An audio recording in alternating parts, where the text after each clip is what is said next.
Boa tarde. Boa tarde, pessoal. Eu sou Altemar, já passo minha apresentação à frente para vocês. É uma satisfação estar aqui no introdutório. Faço parte do time do CEPET há mais de 2 anos, 3 anos quase. E hoje tenho o tema mais empolgante do dia para falar com vocês. Depois de vários temas aí falando da parte técnica, a gente vai falar um pouquinho de gestão. Não sei se vocês já repararam aí, foram nos últimos congressos na área de terapia intensiva, pelo menos 25% da programação já é temas de gestão. E o histórico de formação aí, você vai ver que muitos colegas que estão na gestão, assim como eu, derivaram da terapia intensiva. Porque naturalmente o intensivista ele tem essa visão mais sistêmica do setor como um todo, análise de indicadores, trabalho em equipe, e muitos profissionais saem da terapia intensiva e viram gestores. O próprio Dr. Danilo, que estava aqui, colega lá da Santa Casa, é diretor clínico lá no hospital. E a gente cada vez mais vê a necessidade de esse tema ser abordado o mais precocemente possível com vocês. Muitos vão para a gestão por vocação. Outros precisam, é claro, aprender isso, independente de fazer gestão. Todo intensivista precisa entender os principais temas de gestão, porque ele vai ser o gestor daquela unidade de terapia intensiva. Fiz uma apresentação bem breve para vocês hoje. Acho que pulou a minha apresentação, então eu vou fazê-la. Eu tenho mais de 13 anos de formado, especialista em terapia intensiva, mas há mais ou menos 9 anos já atuo principalmente na gestão, ainda trabalho enquanto médico, dou plantão. Vou pegar ou passar o plantão de vocês, eu já fiz lá no Vita Batel.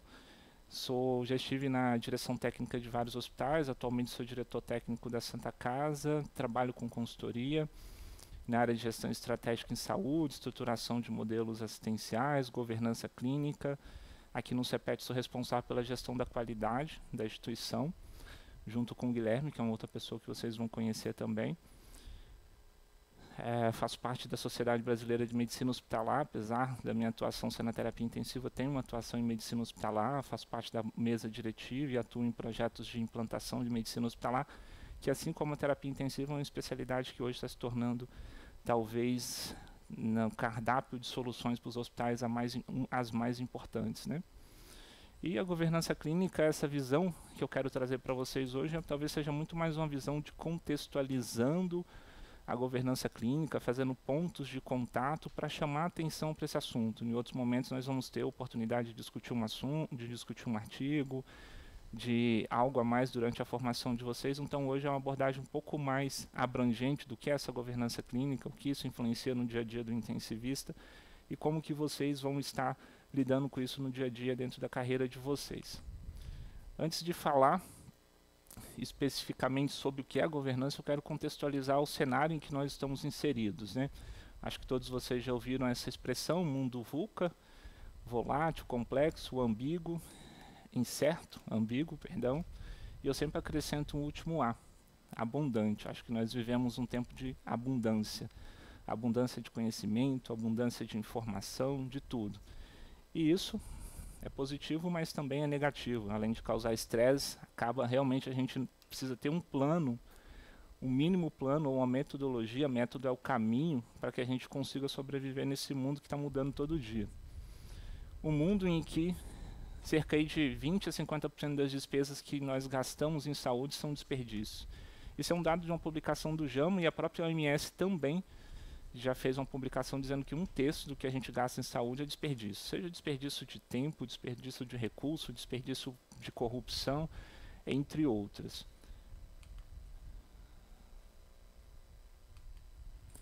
E o custo per capita em saúde só cresce. O Brasil não tem que se orgulhar, mas é um dos países que mais tem um gasto aqui de custo per capita no mundo. Aqui é dados de 2014 da OMS, isso continua crescendo, mostrando que cada vez mais nossos cuidados com saúde estão se tornando mais e mais caros.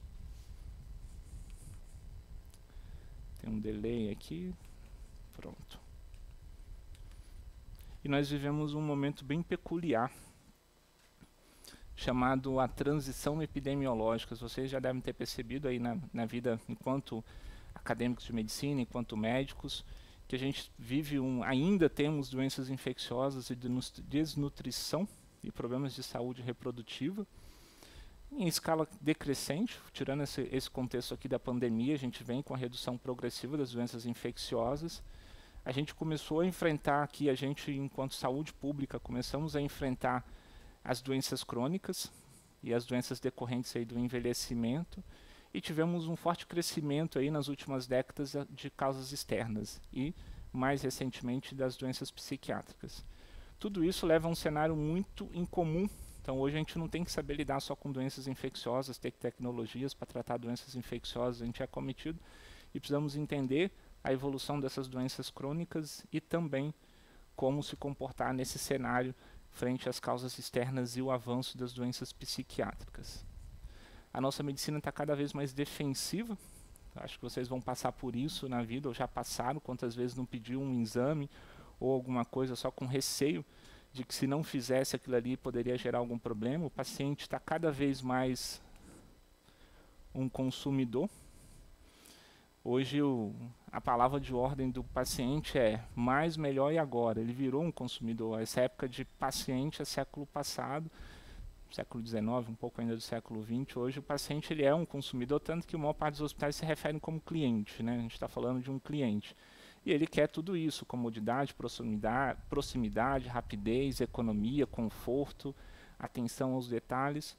Isso é o cenário que nós estamos inseridos, uma coisa vai puxando a outra. A gente teve uma incorporação de tecnologia maciça na terapia intensiva, então, talvez seja uma das áreas que tenha maior incorporação de tecnologia. Final dos anos 80 para cá, cenário pós-guerra, a gente teve um crescimento absurdo. Hoje a gente tem praticamente todos os órgãos vitais de alguma forma sendo suportados por equipamentos, seja a parte cardiovascular, seja a parte respiratória, suporte neurológico. Isso aqui também é bem interessante. Eu geralmente sempre atualizo de tempos em tempos, acho que isso aqui deve ter mais ou menos um ano que eu fiz esse print no PubMed, digitei Stoke e olha o que apareceu. 318.297 artigos. Impossível um ser humano ler isso, impossível um ser humano normal ler o conhecimento produzido em um dia hoje. No meio de tanta informação, dessa abundância de informação, o problema agora é saber o que isso é relevante e como usar isso no dia a dia. Um cenário, e nós, profissionais de saúde, estamos inseridos num ambiente extremamente complexo e de alto risco. Acho que alguns de vocês talvez já ouviram falar desse. Foi um artigo publicado, não necessariamente um artigo, um manual, 300 e poucas páginas, que foi um grande impacto em 1999, quando ele foi publicado, o Errar é Humano, que tirou o véu daquilo que a gente já sabia. Muitas pessoas morriam dentro dos ambientes de saúde por falhas ocasionadas pelo processo de cuidar. Só que o curioso é que esse número aqui, 98 mil mortes no ano, naquela época era a segunda causa de morte nos Estados Unidos, perdendo apenas para doenças oncológicas, na frente até de doenças do aparelho cardiovascular na época, e continua sendo a segunda, terceira causa de morte em qualquer lugar do mundo, os problemas associados a incidentes relacionados à segurança do paciente. Então isso era um grande problema de saúde pública e isso continua sendo um problema de saúde pública. Nos Estados Unidos, dados mais recentes, a terceira causa de morte, mais de 400 mortes evitáveis e o pior, mais de 400 mil mortes por ano e o pior, 67% delas são evitáveis. Existe uma regra que talvez vocês vão ouvir falar dela ao longo da carreira, que é a 60-30-10. 60% de tudo que nós fazemos na medicina é assertivo, de alguma forma melhora o cuidado que a gente está dando para o paciente. 30% é desperdício, eu falei ali no início, e 10% são incidentes que um paciente que está dentro de um hospital, 1 em cada 10 pacientes sofre por algum incidente relacionado à segurança do paciente. Por isso que isso é um problema de saúde mundial. Sem querer ser alarmante, dados de 2016, a cada 3 minutos, 2 brasileiros morrem por falhas associadas aí ao cuidado em saúde. E se a gente for comparar, estar hospitalizado, aqui é um gráfico de comparação entre hospitalização, né, eles usam aqui o nível sigma, a hospitalização é o sigma 1, a aviação aqui civil, né, de transporte comercial, estaria aqui um nível ultra seguro, e outras atividades que a gente acha perigosa, como por exemplo dirigir, é relativamente seguro comparado a estar hospitalizado. Tem uma fala que eu sempre digo, até dentro da Santa Casa, onde eu atuo como diretor, o maior risco que um paciente tem dentro da Santa Casa é estar hospitalizado dentro da Santa Casa. Então tudo eu preciso saber fazer para abreviar essa internação ao máximo possível. Porque estar dentro de um hospital, a tua chance aí é de óbito, um óbito a cada 300 internações. Quando a gente olha estatística, assim, parece ser só número, mas o impacto que isso é na sociedade, imagina, a pessoa entra dentro de um serviço de saúde e morre decorrente de uma falha do processo assistencial. Então o impacto é muito pior do que as outras causas externas que podem haver relacionadas à mortalidade. Mas não porque somos mal profissionais ou a assistência de fato é segura. Porque o ambiente é extremamente complexo, né? Dentro da assistência, cada dia é um dia diferente do outro, cada paciente é diferente do outro. E se a gente não trabalhar uma forma para tornar isso, diminuir essa variabilidade, cada vez mais esse erro aumenta e a gente está exposto a esse erro. Vamos lá. E cada vez está mais difícil a gente seguir um dos princípios fundamentais da medicina hipocrática. Primeiramente, não causar um mal. Tem uma frase, acho que eu não coloquei aqui, não tenho certeza, que resume bem tudo isso, que é do Sir Tyrion, que é um pediatra inglês, que ele fala: antigamente a medicina era pouco efetiva, relativamente segura, e a gente não tinha muita certeza do que estava fazendo. Hoje a medicina se tornou mais efetiva, bem mais cara e potencialmente muito mais complexa. A medicina era simples, relativamente segura e pouco efetiva. Hoje ela é complexa, cara e perigosa. Isso resume bem tudo isso que eu estou falando com vocês, e cada vez fica mais difícil a gente seguir, primeiramente, não causar o mal. E qual o cenário futuro? A gente está falando do presente, é uma convergência, e tudo isso que eu falei deixa todo mundo preocupado como virá o futuro. A PwC é uma consultoria internacional e ela emite relatórios anuais, geralmente sobre várias áreas da economia, e sobre a saúde não é diferente. Em 2020 eles emitiram um relatório, e eu sempre utilizo porque eu acho que tem uma frase que traduz bem isso que eu falei. A assistência à saúde é aterrorizada por poderosas tendências convergentes. Aumento da demanda, altos custos, qualidade desigual, incentivos desalinhados, aumento exponencial do conhecimento, aumento das inovações tecnológicas que são empurradas a goela abaixo muitas vezes, um ambiente extremamente complexo, tudo isso que eu coloquei, uma medicina cada vez mais defensiva. E se nada for feito, em 15 anos, os sistemas de saúde ficarão insustentáveis. Talvez insustentáveis não do ponto de vista financeiro, primeiramente, e depois isso vai resultar numa piora deles como um todo, decorrente desses impactos financeiros.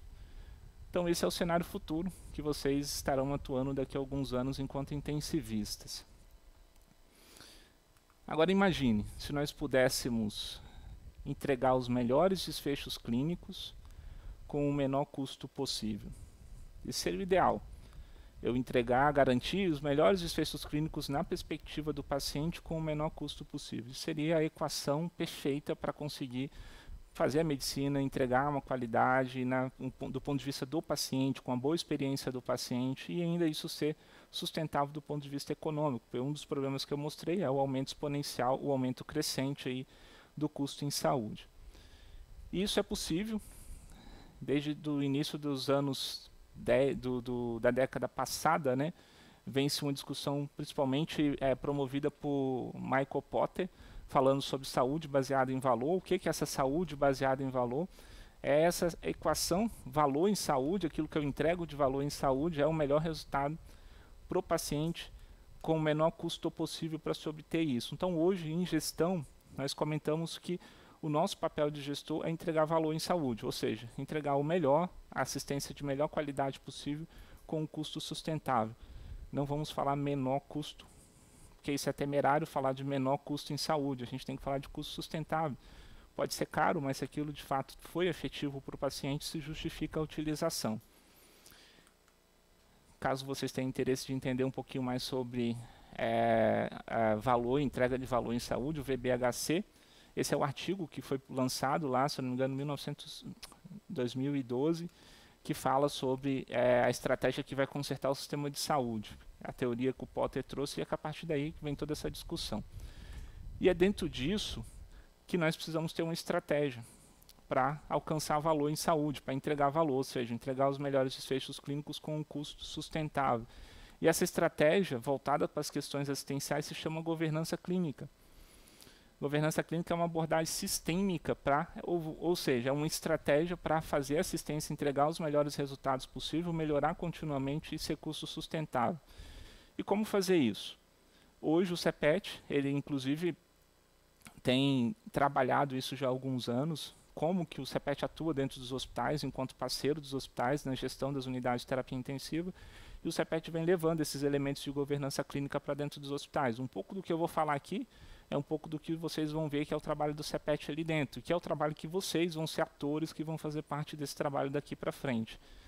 E essa estruturação da governança dentro das UTIs, que é a estratégia da governança clínica pelo CEPET, é muito focada na redução de desperdícios, é o que mais tem dentro de qualquer sistema de saúde, desperdício de tudo, de tempo. Tempo é um dos maiores desperdícios que tem dentro do sistema de saúde, o paciente fica tempo desnecessário, a gente gasta tempo demais fazendo atividades que não agregam valor para o paciente. Aprimoramento técnico por meio de educação permanente, esse é o DNA da instituição, educação permanente, e fomentar a melhoria contínua e elevados padrões de qualidade, que é o objetivo da governança clínica. Então, a governança clínica, ela é essa abordagem sistêmica, ela vai trabalhar alguns pilares, os pilares da governança clínica, que são 6, baseados no modelo do NHS, Sistema Britânico de Saúde. Esses pilares, eles estão aqui representados com alguns pontos aqui só para chamar a atenção, mas eu vou explicar e abrir rapidamente um a um deles para vocês. Vocês vão entender que tudo isso que vocês vão encontrar de gestão dentro do hospital se resume em governança clínica. Muitas vezes o hospital não tem isso estruturado, infelizmente. Governança clínica é vamos dizer assim, uma disciplina dentro da gestão que vem cada vez mais forte sendo estudada, mas eles têm isso presente. É impossível algum hospital hoje não ter isso funcionando, mas não trabalha isso de forma integrando todas essas ações para obter o melhor resultado possível para esse sistema. Um dos pontos aqui, um dos primeiros pilares da governança é a transparência e responsabilização. O que eu quero dizer com isso? Hoje vocês, principalmente, talvez as gerações mais antigas não tenham passado por isso, mas hoje transparência é uma palavra em moda, né? Acho que todo mundo, todas as empresas buscam essa posição mais transparente, as grandes marcas no mundo. A governança corporativa, que é a estratégia para gerenciar as empresas, que surgiu antes da governança clínica, também é algo que vem sendo trabalhado já há mais anos, impulsionado pelo mercado financeiro. E a governança, a transparência, quando a gente fala dentro de governança clínica, é definição de papéis, definição de responsabilidades. É um sistema complexo. Cada um dentro desse sistema precisa entender qual é o seu papel, qual é a sua contribuição para ele. E por isso que uma das primeiras coisas que a gente fala dentro de transparência e responsabilização é entender que aquela instituição precisa ter um organograma funcional. A gente não está falando de organograma hierárquico, quem manda mais, o diretor do hospital manda mais, tem um coordenador, não. O organograma funcional é a cadeia de tomada de decisão. Se eu preciso tomar uma decisão, quem tem que ser acionado, quem precisa ser informado, quem é que aprova aquela decisão. Aqui é uma brincadeira com o organograma de diversas empresas, né, ao longo do mundo, mas ao redor do mundo, grandes marcas, mas vocês verem que não necessariamente existe o certo ou o errado. Só precisa existir uma forma de como isso é decidido dentro de uma empresa. E o hospital é uma empresa complexa. Ali dentro eu tenho uma farmácia, eu tenho um serviço de nutrição, eu tenho assistência propriamente dita, eu tenho faturamento, eu tenho várias pequenas empresas dentro de uma unidade. Aqui é uma brincadeira, mas que seja. Todo o Steve Jobs decide tudo na Apple, que seja assim, essa seja a estrutura, mas a gente precisa entender, e dentro das unidades vocês vão entender qual é a matriz, o organograma funcional, e isso precisa estar claro para todos. Se não tiver, vai ser papel de vocês, quando coordenadores de unidade, que isso fique claro para as equipes. Matriz RACI é uma forma de representar como que a gente toma decisões dentro de uma empresa. Isso é algo bem da gestão, talvez vocês não vão ter contato no dia a dia, mas a gente pode trazer isso para a vida pessoal de vocês enquanto profissionais, a vida profissional de vocês ali dentro da UTI. Sempre que a gente tem alguma decisão a ser tomada, é importante a gente saber quem é que tem autoridade para tomar aquela decisão, quem precisa ser consultado, quem precisa ser informado. Então isso se aplica a qualquer realidade, até dentro da UTI, vocês entenderem que muitas vezes vocês têm autonomia para tomar aquela decisão, mas precisam informar, por exemplo, ao coordenador da unidade sobre aquela decisão. Transparência e responsabilidade é deixar muito claro para todos a nossa forma de trabalhar, os documentos da instituição, os referenciais teóricos. Aqui é o site do CEPET, caso depois vocês tenham curiosidade de ler. Essas são as políticas do CEPET. Geralmente os hospitais declaram publicamente as suas políticas, como que eles tratam ações como, por exemplo, gestão de pessoas, segurança da informação, sustentabilidade. No dia a dia isso é protocolo, instrução de trabalho, manuais, formulários que os hospitais precisam ter e que vocês dentro das unidades de terapia intensiva precisam construir enquanto gestores futuramente. Transparência e responsabilidade em todas as relações. O médico precisa saber. Aqui é o exemplo de um hospital de Londrina, se eu não me engano, mas o médico precisa saber quais são as práticas médicas dentro de um hospital. Os hospitais eles têm muitas semelhanças, mas eles têm particularidades. E a gente entra dentro de um hospital e muitas vezes começa a trabalhar e não tem a menor noção de como ele funciona. Nós acharíamos estranho se isso acontecesse na torre de controle de voo aqui de Curitiba, se viesse uma equipe de lá de São Paulo para operar emergencialmente a torre de controle, a gente acharia estranho e inseguro de voar. Mas a gente entra dentro dos hospitais e trabalha normalmente sem entender o que precisa ali e ninguém acha isso estranho. E eu posso ocasionar falhas no processo assistencial por desconhecer as rotinas, que cada hospital tem a sua rotina. E construir esses referenciais papéis é governança clínica, é transparência e responsabilização. Divulgar os resultados assistenciais para todos é transparência e responsabilização. Aqui, por exemplo, um encarte do Moinhos de Vento. Aqui é um print da apresentação que o CEPET faz mensalmente com os hospitais. O CEPET mostra, os coordenadores fazem reuniões nos hospitais mostrando os dados. Esses dados são extraídos do banco de dados que vocês alimentam. Acho que alguém já falou isso e vai falar várias vezes que vocês precisam alimentar o banco de dados. E de lá saem informações gerenciais, taxa de mortalidade, tempo de permanência, índice de reinternação. E o CEPET é transparente com os hospitais e se reúne com eles mostrando quais são os resultados. Isso é governança clínica, isso é transparência e responsabilização. Integração profissional, isso que vocês passaram na semana passada, estão passando hoje, isso é integração. Minimamente vocês entenderem o papel de vocês dentro da instituição, enquanto residentes e futuramente enquanto médico nos hospitais que vocês irão atuar. Infelizmente, muitos hospitais pulam essa etapa. Por ser complexo fazer a integração do médico, o médico geralmente tem uma agenda mais difícil, mas isso hoje, felizmente, com a educação à distância está mais fácil. Fazer todo um introdutório para o médico, ele entrar dentro de um hospital, ele ter acesso a uma página e passar por todos os treinamentos necessários ali dentro. Definição clara das atribuições, isso é transparência e responsabilização, cada um tem o seu papel definido dentro da instituição. Transparência nos momentos mais complicados, disclosure é transparência e responsabilização, é governança clínica. É claro que não é aconteceu algo errado dentro da UTI, chega lá fora e conta tudo para a família, isso não é disclosure, isso é desespero. Disclosure é um processo sistematizado em que a gente analisa o incidente e vê onde foi a falha, e se de fato houve uma falha, a gente tem que passar isso para a família. Aqui tem uma pontuação, né? Aqui não é uma aula sobre disclosure, mas a gente faz um disclosure sempre que isso for ser benéfico para a família. Se isso não for trazer nenhum benefício para a família, não faz sentido a gente fazer um disclosure. Muitas vezes a gente descobre uma coisa muito tempo depois, aquilo tudo já se resolveu, vale a pena chamar a família e causar todo um estresse em cima disso? Mas é um processo que precisa ser executado e vocês vão ter contato com isso, vão participar, mas não é simplesmente falar que deu errado, é muito mais do que isso, a gente ter analisado tudo e colocado realmente os pontos de melhoria que poderiam acontecer. É ter uma sistemática de comunicação interna, e isso é transparência e responsabilização, cada hospital tem a sua. O CEPET tem um aplicativo que está em construção, está sendo reformulado, em que vocês vão receber comunicados, informações dos hospitais em que vocês estão atuando por meio desse aplicativo. É transparência e responsabilização e em todos os sentidos, com o paciente também, ele precisa saber quais são os seus direitos e os seus deveres. A governança clínica, o segundo pilar da governança clínica aqui é pesquisa e desenvolvimento, aqui tá equivocado só no slide.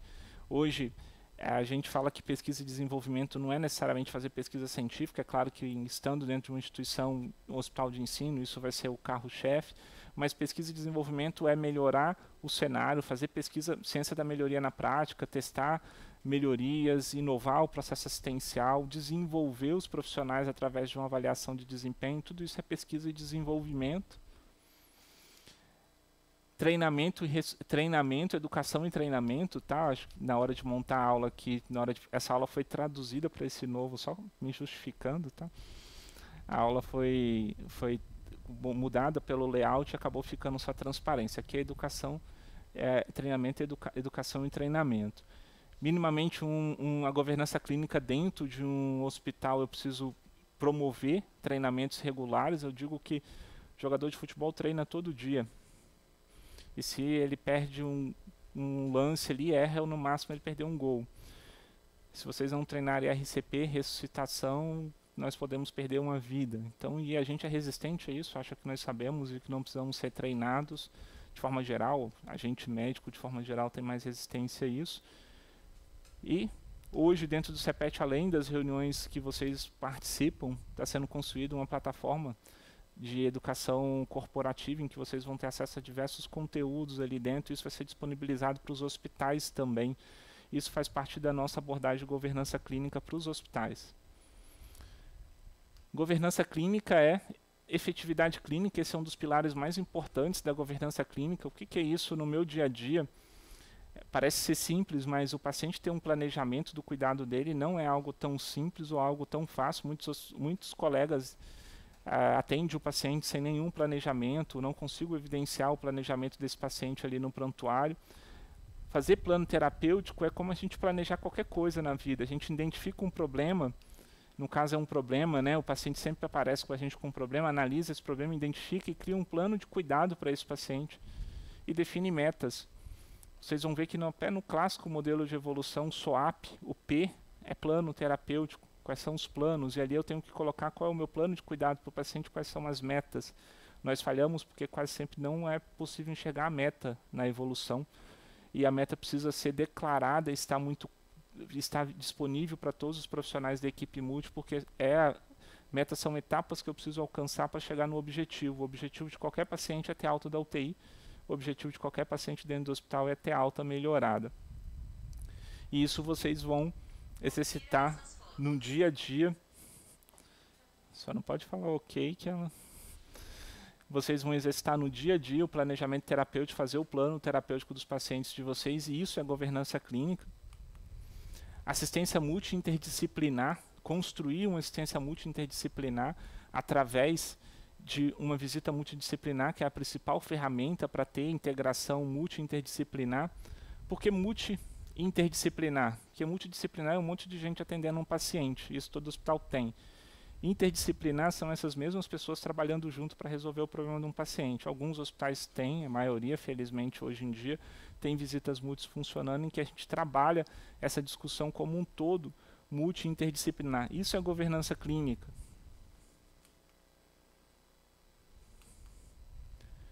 Gerenciar protocolos parece ser algo simples também, não é fazer protocolo é algo relativamente simples, a gente consegue fazer um dia todo de trabalho, aí uns 20 protocolos. Gerenciar protocolos é ter um objetivo, ter uma meta, reduzir a letalidade para o sepsis, reduzir tempo porta-balão, isso é gestão de protocolos. Eu faço isso para todo protocolo? Não. Existe protocolo de gaveta, sim, hipertermia maligna, talvez seja um dos protocolos de gaveta, ele está lá, se acontecer a gente sabe que tem que usar a medicação, tem o dantrolene lá no centro cirúrgico, na farmácia do centro cirúrgico, mas existem condições que eu preciso gerenciar, principalmente os protocolos tempo dependente, AM, AVC, sepsis, eu preciso medir para saber se eu de fato estou entregando uma boa qualidade da assistência em relação a essas principais condições clínicas. A gente gerencia protocolo pensando em custo, pensando em um protocolo por uma doença de alta letalidade, alta prevalência, para melhorar o resultado. E isso vocês terão contatos no dia a dia de vocês, e depois, enquanto gestores da UTI, vão trabalhar a estruturação de protocolos.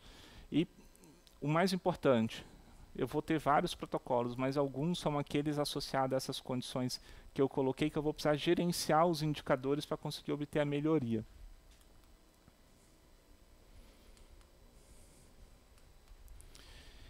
E aqui é só uma comparação até desonesta. Aqui é o custo que a gente tem, por exemplo, com os eventos tromboembólicos dentro de um hospital, e aqui é o custo das intervenções de prevenção. Um simples protocolo de prevenção de TEV gerenciado, não é um protocolo de gaveta que o farmacêutico olha se de fato o médico não esqueceu de prescrever a profilaxia, se a profilaxia está conforme deveria, se ela foi suspensa no tempo certo e retornada no tempo certo. Isso é gestão de protocolo. O custo disso é infinitamente melhor do que os custos anuais que a gente tem por mortes associadas à TEV. Então, fazer um protocolo é algo barato, simples e com resultado muito grande. Mapeamento dos riscos, como a gente mostrou ali antes, a gente está dentro de um cenário cheio de riscos, um ambiente extremamente complexo. Os riscos assistenciais mais comuns, vocês conhecem: queda, lesão por pressão, cirurgia em membro um local errado, administração errada de medicação. Esse trabalho geralmente ele é conduzido pelos núcleos da qualidade dos hospitais, mas a gestão do risco é de cada um. Então, na hora que eu vejo um paciente com alergia, eu preciso sinalizar no prontuário que ele tem alergia, prescrever as medidas adequadas, por exemplo, para um paciente com risco psíquico, para evitar que ele tenha queda, que ele tenha dano ou até eventual evasão. Isso é governança clínica. O objetivo da gestão de risco é trazer, nunca vai existir risco zero dentro da saúde, mas é trazer o mais próximo possível do aceitável o risco.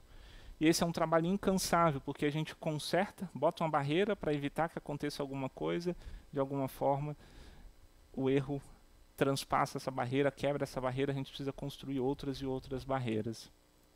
Esses são os principais riscos na assistência que viraram metas internacionais. Por tão importantes e tanto impacto que isso tem na assistência, identificar corretamente o paciente, melhorar a comunicação entre os profissionais, melhorar a segurança na cadeia medicamentosa, garantir o procedimento correto, higienizar as mãos, reduzir queda e lesão de pressão, viraram metas internacionais de segurança. E esses são os principais riscos que vocês estão habituados a gerenciar dentro dos hospitais. E isso é governança clínica. E para fechar o ciclo, governança clínica é a abordagem sistêmica de um sistema que garante os melhores desfechos clínicos e melhora continuamente. Eu só consigo melhorar, existe uma máxima dentro da qualidade, que é: eu preciso gerenciar, eu preciso medir para gerenciar, gerenciar para melhorar. Então, a auditoria clínica é a gente olhar o processo assistencial, não olhar só através de indicadores, é olhar de fato ali como aquela assistência foi prestada. Isso de alguma forma é feito dentro da comissão de óbito, dentro da comissão de prontuário, mas alguns hospitais têm comissões de auditoria clínica para identificar onde o processo desviou e fazer ações de melhoria. Isso garante que esse sistema vai aprender continuamente e melhorar continuamente. E não adianta fazer tudo isso e não monitorar para saber se a gente tem eficiência ou não, se a governança clínica de fato está garantindo os melhores resultados do sistema em que ela está inserida. Aqui é só um exemplo de um painel de indicadores. Vocês terão contato com os indicadores ao longo aí da formação de vocês enquanto intensivista.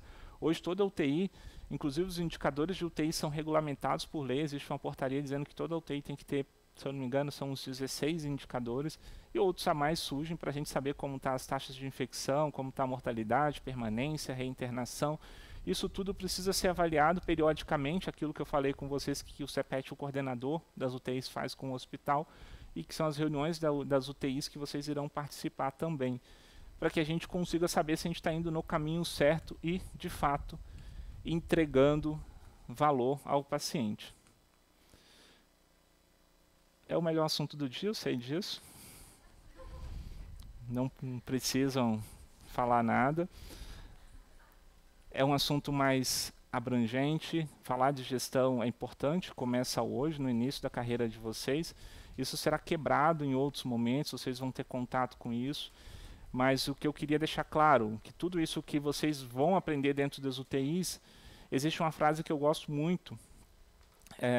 O gestor, e vocês serão gestores provavelmente em algum momento enquanto líderes da UTI, ele cuida das pessoas que cuidam. Então tudo isso que a gente constrói aqui é para cuidar de vocês que estão cuidando das pessoas, para que vocês façam o correto, para que seja difícil fazer o errado e fácil fazer o correto. Então eu gerencio o risco, eu crio barreiras, eu defino papéis, eu crio protocolos. Isso tudo é a grande engrenagem que faz um hospital funcionar para entregar aquilo que a gente quer fazer para o paciente, que eu acho que é o objetivo de todos nós, que é entregar valor para ele, que ele saia dali satisfeito e com o menor custo possível para a gente manter o sistema de saúde de pé nos próximos 15 anos. Muito obrigado.